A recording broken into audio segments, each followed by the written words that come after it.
So I think a lot of founders get really stuck when they think about growth because they think, hey, if I just work really hard in this one thing, whether it's paid ads or organic or even their products, like my brand will just continue to grow. And that's not wrong, but I think it gives an incomplete picture. Because as an entrepreneur, you have to level up in a bunch of different skills all at the same time, and that's very difficult. And so today, I actually wanted to share a little bit about the framework we use at Hoshino Media to think about growth, as well as some theory that you can take and really plug it into every part of your business. And ultimately, this is a meta campaign video, but there are things in here that you will be able to take and use even if you aren't running meta ads or ads of any kind.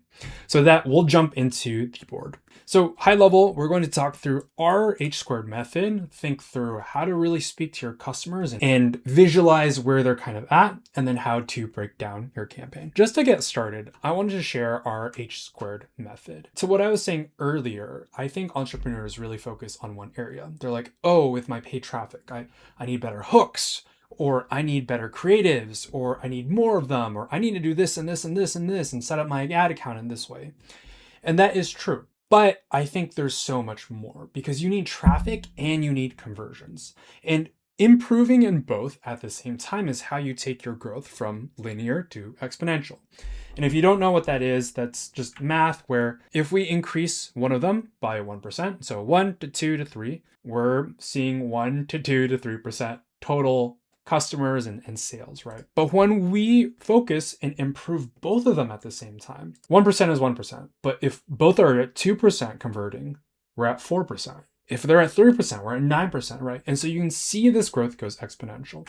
Within our traffic ecosystem, we're just going to look at two systems. There's a ton more, but these are the biggest ones, which is your paid traffic and owned media, and then conversions, which is your funnels, your CRO, your landing pages, as well as your backend structure. Both of these, when they are running in cohesion, really start to unlock scale. So today we're just going to look at the traffic ecosystem, but if this is all something you're interested in and you want to grow, I recommend you subscribe, hit the notification button. It really helps.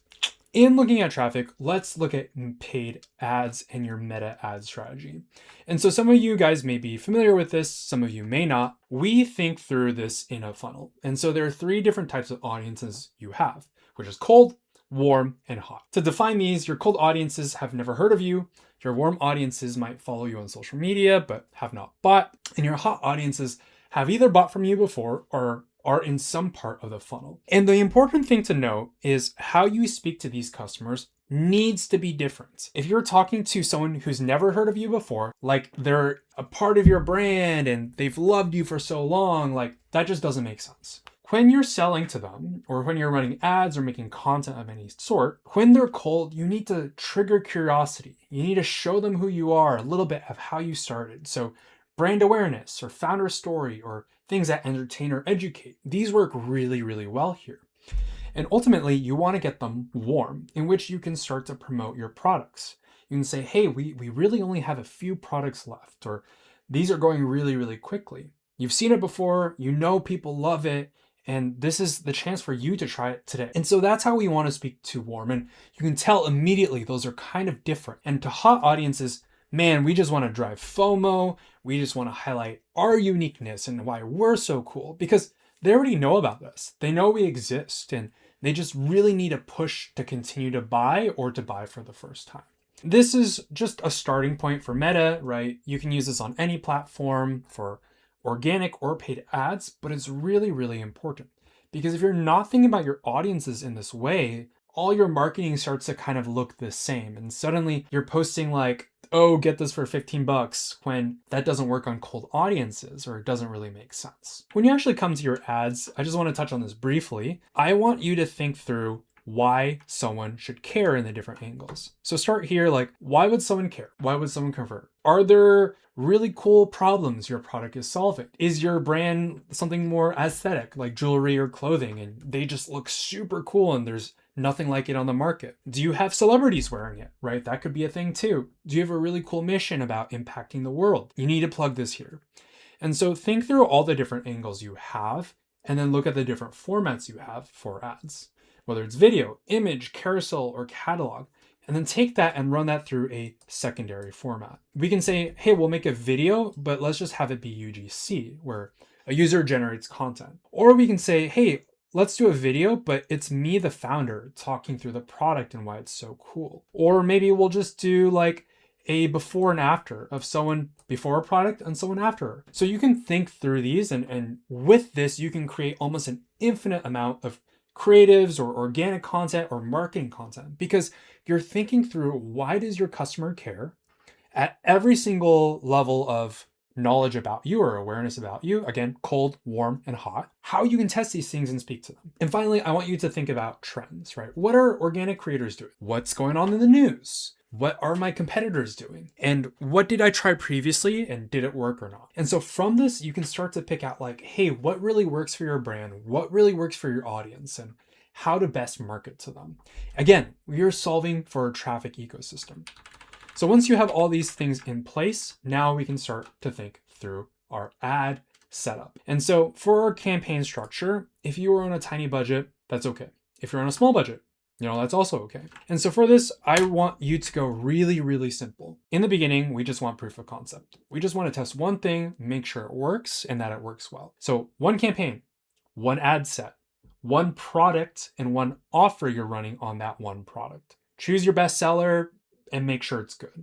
And then I only want you to run 3 to maybe 5 creatives that we built in the last step. As you grow and the more budget you have, once you get proof of concept and you scale, you can run more creatives, that's fine.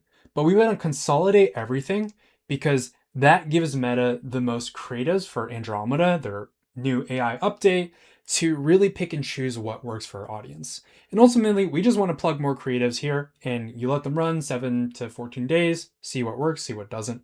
I have another video talking about this that I will plug here. And so once you graduate from your small budget and you're running a medium budget, now we ultimately kind of do the same thing, but we also want to spin an awareness campaign up. So for our sales campaign, we start to introduce what I call ad packs. And so every 2 weeks, we'll introduce 15 to 20 creatives at a time. This is just to test them all at once. And then once they're live and we get some data on it, turn them off based on, are they working or not? Are they converting? Are the angles and the hooks and whatever you're doing, is it resonating with your audience? And are you getting sales? If so, keep it on. If not, turn it off. And in 2 weeks, you'll launch another ad pack, and then another ad pack, and then repeat the process. Then you also build one awareness campaign. I recommend only 5 to 10% of your budget goes to this. And the beauty of awareness campaigns is it grows your cold audience into a warm audience really quickly. When you're running sales campaigns, they are very direct response. They're telling people to buy. But awareness campaigns, you need them to spark interest, to bring curiosity. Again, kind of what we're talking about in our strategy. And so these are really helpful to bring people into the fold of your brand and its world, right? Again, traffic ecosystem. Same thing. I want you to run ad packs of 15 to 20 creatives. If they do really well, keep them on. If they're not, you can turn them off. And just as a note, this should be less than $1,000 a day. Finally, we get to large budgets. And if you're a large budget, I want you to ask one question in the beginning. Are you getting 25 purchases a week? And do you have the budget to get more? If it's a no, stick to our medium budget setup. Keep everything in Advantage plus sales campaign, you're good to go. If you have room, now what we're going to do is run our scaling campaign and a testing campaign. They are everywhere, a TAE campaign. For a testing campaign, this is going to be ABO. So we're running ad set budget optimization. And so each ad set will have one ad and you're just testing it, give it some amount of spend in order for it to get 25 conversions per week.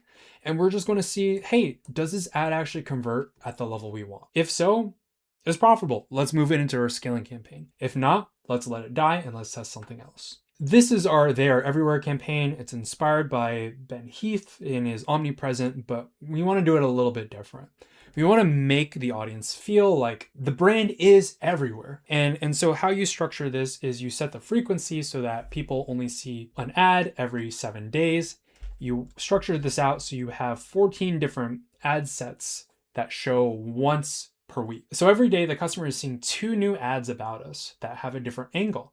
And then the next day they see 2 whole new ads about us that has yet another different angle. And this just repeats, right? And so this is a great way to warm people up. It's especially effective if you're selling something over $1,000, like high-end luxury. So for most e-commerce brands, you probably don't need this. It's kind of overkill, but it's a great way to warm people up. And so this goes really, really well if you make custom landing pages. And so for example, someone who clicks something about value, they should go to a landing page about that. Or if you're running a They Are Everywhere campaign that has an influencer you're working with, the landing page they go to should have that influencer. Because again, we just want to reinforce that idea to our cold audiences that this is exactly what they clicked on, this is what they expected. You can do this again dynamically or custom code these all out if you're crazy. And really quick, if you are stuck on this and don't know how to do this, we at Hoshino Media love to do this. We'd love to help you with your brand. If you want an audit and for us to look at your stuff and see if we can help you, you can click the link below, book a call with me and my team. And so this is our H squared method in terms of the traffic ecosystem. Just a really quick theory video, but I just wanted to explain to you guys, right, that to grow, you need to up level all these skills at once. And one of the best ways to do is to start with your traffic ecosystem, because it really forces you to learn your customer, learn how to speak to them in order to get them to buy. And so once you start to figure that out, then we can go to conversion and more. And if you're stuck and you don't know how to set up this, I recommend watching this video here.